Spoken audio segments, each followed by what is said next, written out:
Miss, I get it, Miss? Okay. So you can only use these to solve it. So 2 times 3 is 6. Okay. So, EJ, I heard what you said. In our first table, Carlos, our rule is multiply by 3.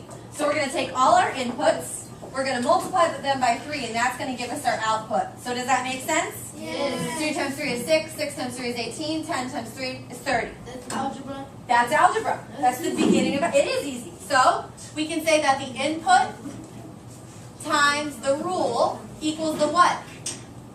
The output. Output. Very good. You put something in, and you get something out of it. Oh. Oh, got it? Now, let's go down to our next input-output table. Now, Nathan, what's the rule? Rule. Yes, and minus 18. We need to subtract 18. So using this space, I'm going to find all my outputs. Jigglers, go ahead and do the same. I'm going to do 24 minus 18, Do we have to 44 minus 18, and 64 minus 18. Once you've got them all, give me a thumbs up. Once you've found your 3 outputs, don't forget to regroup. Do not forget to regroup.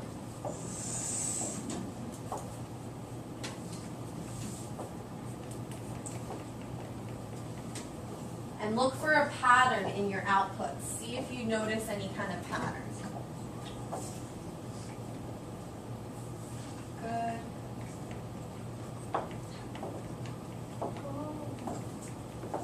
Good stuff, Jigglers.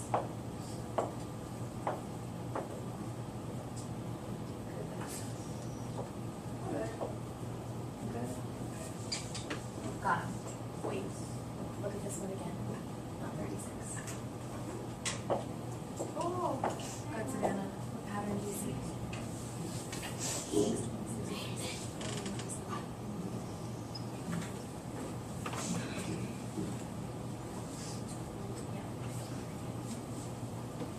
Good. Excellent. Victoria, what did you get for your first output? 6. Do you all get 6 for your first output? Yes. Yes. Nathan, what's up? Okay, hold on. I'm going to come back to you for the pattern. Amy, what did you get for your second output? 26. Very good. Did everybody else get 26? Yes. Okay, and last but not least, Terry, what did you get for your third output? 46. Do you guys agree with her? Yes. Okay. Now, Nathan says he sees a pattern. Nathan, what pattern do you see? You're adding 20. We're adding 20 or increasing by 20s. Do you guys see that? Yes. 6 plus 20 is 26, and 26 plus 20 is 46. Are these all even or odd numbers, Jigglers? Even. Good, they're all even, so they're all divisible by 2. Very good. Also, are they all prime or composite? Composite, excellent. Yes, EJ. Miss, the next one is that little line stands for division. Absolutely. This little line stands for division, so we're going to divide by 4 now. Our rule is divide by 4. So Jigglers, do the same thing. Carlos. Go ahead and solve 20 divided by 4, 36 divided by 4, and 48 divided by 4. And if you know your multiplication, these are easy. Give me a thumbs up once you've got them all. Keep up the good stuff, guys. George has got it. If you don't like thinking about it as division, think about it as backwards multiplication. What times 4 will give me 20? Oh. Excellent. You have to show them. Oh, I got it.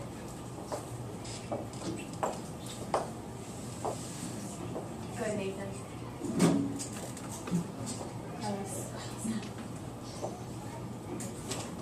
Good. Good. 48 divided by 4. You got it. Good, Carlos. Just do it like that. When you don't know. Excellent.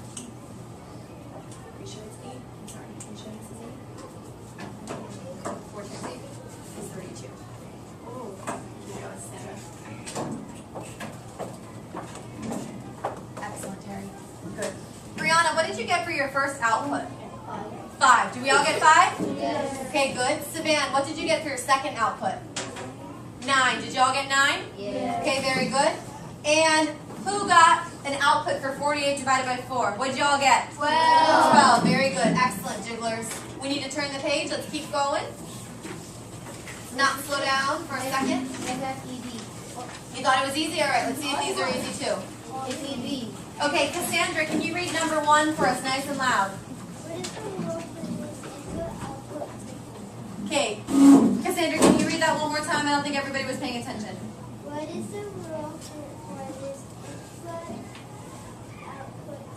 Thank you very much. So we're looking for the rule. Okay, hold on, EJ, 1 second. Hold on, guys. When I look at input-output tables, I like to think of them in pairs. You need a left sock and a right sock to make a pair, right?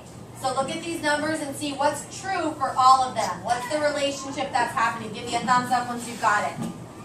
It can't be true for one of them. It has to be true for all of them. Jigglers, what'd you get? 2. Multiply by 2. Letter what?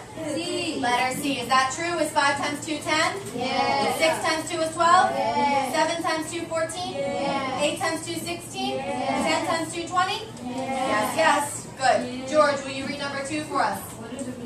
What is the missing number? Same thing, Jigglers. I would group them in pairs. Now look for the relationship. What is true for all of them? First, I want to know the relationship, not the missing number. I want to know the relationship first. Can you say correctly? Miss, I don't. Once you found the relationship, then you can figure out the missing number. How do we get from 6 to 13? Oh, I know. I found it. Times 3, no, 6 times 3. How do we get from 6 to 13, 7 to 14, 8 to 15, 12 to whatever, and 16 to 23? What's the relationship, Jigglers? 7. Add 7. So if we're adding 7, if it's add 7, then someone raise their hand and tell me what's our missing number. If we're adding by 7s, then what's our missing number going to be? Everybody? 19. 19. Very good. You could also add 7. Okay? Jigglers, number 13. Carlos. Or I'm sorry, not number 13. Number 3. Carlos, can you take it out of your mouth and sit down? Put it away. Andrea, will you read number 3 for us nice and loud? Andrea, I'm going to need you to read that again. I couldn't hear you.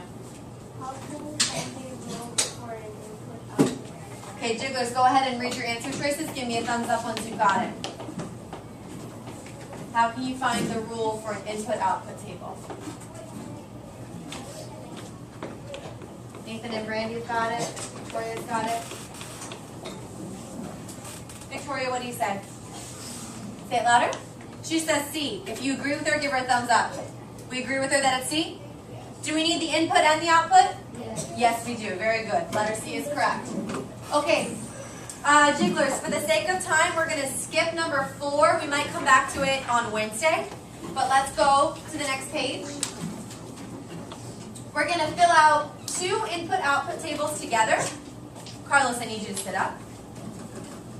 Then you guys are going to get to synthesize and create your own number sequences, okay? So, I'll explain what that is when we get there. Cassandra, what's your favorite operation? Add, subtract, multiply, divide. Multiply, okay? Let's see, Savan, pick a number between 2 and 9. 5. So our first rule, Jigglers, is going to be multiply by 5. Now I need to give you your input values. Are you ready? Yeah. Okay, write these input values down. Let's see, 2, 5, 8, 11, and 14. Does anybody see a pattern in the values that I just gave you? Do you guys see a pattern in them? Megan, what's happening with those input values? We're increasing by 3, okay? Now let's actually apply our rule. Let's do it for the first one together. If our input is 2 and our rule is times 5, what's our output going to be? 10. Good. And the second one, if our input's 5, our output's going to be what? I only asked you for the first 2. Okay? Fill out the rest at the end of class. Now, number 2, our second rule. Terry, what's your favorite operation to do besides multiplication?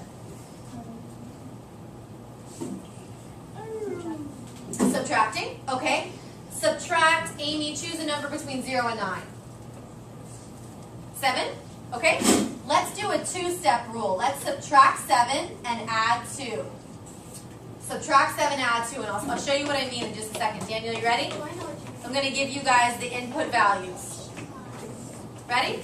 Yes, ma'am. Okay. 50, 45, 40, 35, 30. Oh, it's going by 5. It's going increasing or decreasing? Decreasing. Decreasing by 5. So let's do the first one together. What's 50 minus 7? Ooh. Everybody? 43. 43. What's 43 plus 2? 45. 45. So our first output is 45. You guys are going to go ahead and fill that chart out by on your own. But for now, everybody put your pencil down. Thank you. Pencil down, Brandy, head up. I don't know why your head's down. Okay, I need everybody's undivided attention. I'm going to show you what I expect from you when you're creating your own number sequences. This word pattern, Savannah, up, pencil down. This word pattern is the same thing as rule. Basically what you guys get to do is you get to make your own rule. George, pencil down. My rule that I'm going to do is plus 6 minus 4. I'm going to start with any number I want. The first number can be any number you want at all. But I'm going to start with a number that's not super big. I'm going to start with 8. Okay? And I'm going to apply my rule. 8 plus 6 I know is 14, and 14 minus 4 is 10. 10 plus 6 is 16, and 16 minus 4 is 12. 12 plus 6 is 18, and 18 minus 4 is 14. You guys see how the pattern works? Okay. My rule, is it a one-step rule or a two-step rule? Two-step. It's a two-step rule. Carlos, for the last time. Take that out of your mouth and put it away. So, you can make a rule as simple or as complicated as you would like, but know that if you pick a rule like multiply, and if you're going to multiply every number by 20, are your numbers going to get pretty big pretty quickly? Yeah. Yes. That's the biggest lesson my students before you have been learning today, is that depending on the rule they choose, their patterns are either growing at a nice pace or they're growing really big really fast. Okay? So just think ahead before you make your rule, before you get yourself in too deep. Okay? George. If that pattern is, it's like even 2, 4, 8. Yes, they're all even. 8, 10, 12, 14, right? Are they all composite or prime? Composite. Jigglers, we've got 10 minutes left of class. I want you to get started first. Complete your input-output tables at the top. Then start your rules. I will be around to help you. Hold on one second, Vanessa. I'll be right there.